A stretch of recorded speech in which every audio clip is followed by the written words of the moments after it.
ಹಿಂದೂ ಈ ಕರಿನಾಗರ ಕಾಮದ ಪೂಜೆಗೆ ಸಿದ್ಧಿ ದೇವಿಯಾಗಲೇ ಸಿರಿದೇವಿಯಾಗಲೇ ಈ ಮನ್ಮಥ ರಾಜನಿಗೆ ಒಲಿಯಲೇಬೇಕ.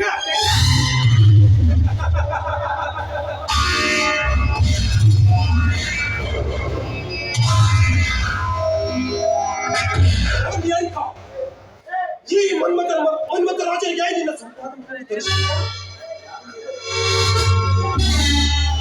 ಯಾರು ನೀವು? ಈ ದುರ್ಗಾದೇವಿಯ ದೇವಸ್ಥಾನದಲ್ಲಿ ಒಟ್ಟೆ ಹೆಣ್ಣಿಗೆ ಈ ರೀತಿ ಮಾತಾಡ್ತಾ ಇದ್ದೀರಲ್ಲ, ಯಾರು ನೀವು? ನನಗೆ ಗೊತ್ತಾಗಲಿಲ್ಲ. ನಾನು ಯಾರ? ಅಖಂಡ ಭೂಮಂಡಲದಲ್ಲಿ ವೀರಾದಿ ವೀರನಾಗಿ ಮೆರೆಯುತ್ತಿರುವ ಈ ಗಂಡು ಗಲಿಯನ್ನು ಯಾರದು ಕೇಳಲು ಸಾಧ್ಯವೇ?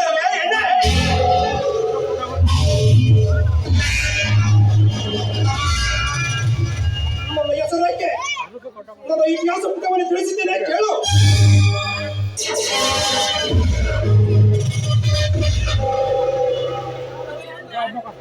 ನನ್ನ ಹೆಸರು ಕೇಳಿದರೆ ಸಾಕು, ಮಂಡಲದಲ್ಲಿ ನೆಲೆಸುವ ಮೂರ್ಖಗಳೇ ಬೇಧಿಸಿ ಲಾಭಕ್ಕೆ ಬೆಂಕಿಯ ಕಿರಣಗಳನ್ನೇ ಉಗುಳುತ್ತವೆ.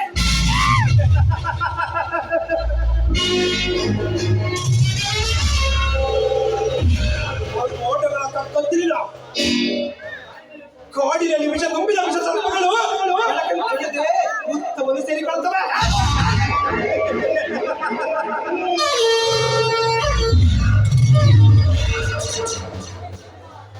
ಹುಲಿ, ಸಿಂಹ, ಶಾತೋಲಗಳು ಹುಲಿ ಮಾರವನ್ನು ಸೇರಿಕೊಳ್ಳುತ್ತವೆ.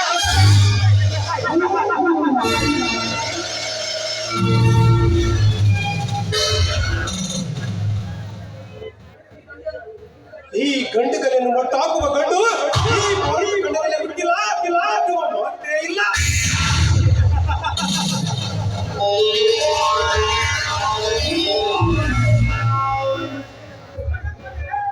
ನಾನು ಸಂಚು ಮಾಡಿದರೆ ಶಕುನಿಯ ಪಾರಸ್ಥಾನದಲ್ಲಿ ಶ್ರೀಕೃಷ್ಣನಂತೆ ಕಾರ್ಯ ಸಾಧಿಸುವ ಈಗದ ಕಲೆಗಾರ ಈ ಸಂಬಂಧ.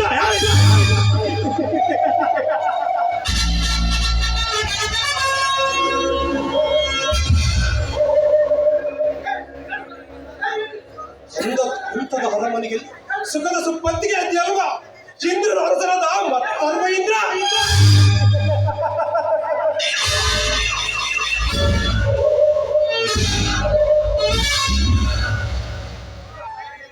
ಸಿದ್ದು 10 ಹೊರಳಿಗೆ ಜಮೀನ್ದಾರ, 106 ಕೋಟಿ ರೂಪಾಯಿಗಳ ಒಡೆಯ, ಬಡ್ಡಿಯಿಂದ ಮುಡಿಯವರೆಗೆ ಬಂಗಾರವನ್ನು ಹಾಕಿಕೊಂಡು ಮೆರೆತಿರುವ ಬಂಗಾರದ ಒಡೆಯ.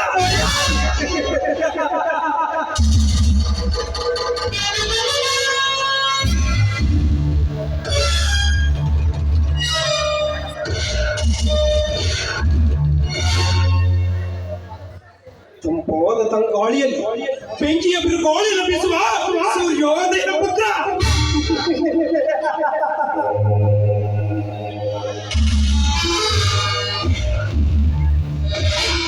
ಇನ್ನು ಬೆಳಗಾದರೆ ಸಾಕು 106 ನದಿಗಳು ಸಮುದ್ರ ಸೇರಬೇಕು.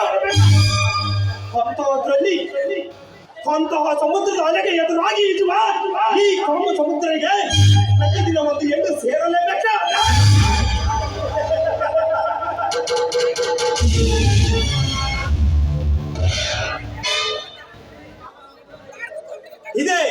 ಇದೇ ಈ ಕಾಮ ಸಮುದ್ರ ಮೇಲಿದೆ. ಈಗ ತಿಳಿದಿದ್ದೇನೆ ನನ್ನ ಚಿನ್ನದ ಚಕೋರಿ.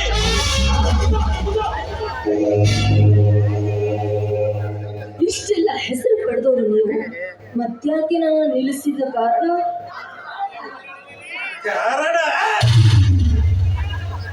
ಕಾರಣ ವಿನಾಕಾರಣವಾಗಿ ಯಾವ ಹೆಣ್ಣಿನಿಂದ ಸುಳಿದಾಡುವರಲ್ಲ ಈ ಕಾಮದ ಭೂಪತಿ.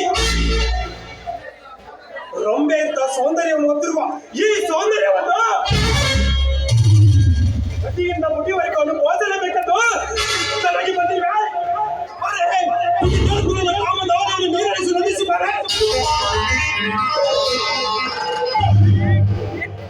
ಕಂಡವರಿಗೆ ಸೆರಗು ಹಾಸೋದಕ್ಕೆ ನಿನ್ನ ಸೂಳೆ ಅಂತ ತಿಳಿದಿದ್ಯಾ?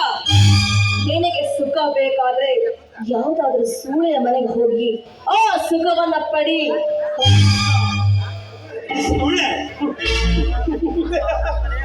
ಕಾಸಿದ್ದರೂ ಸಹ ಕುಣಿದು ಕುಣಿದು ಕುಪ್ಪಳಿಸ ಬರುವಳು ಸೂಳೆ.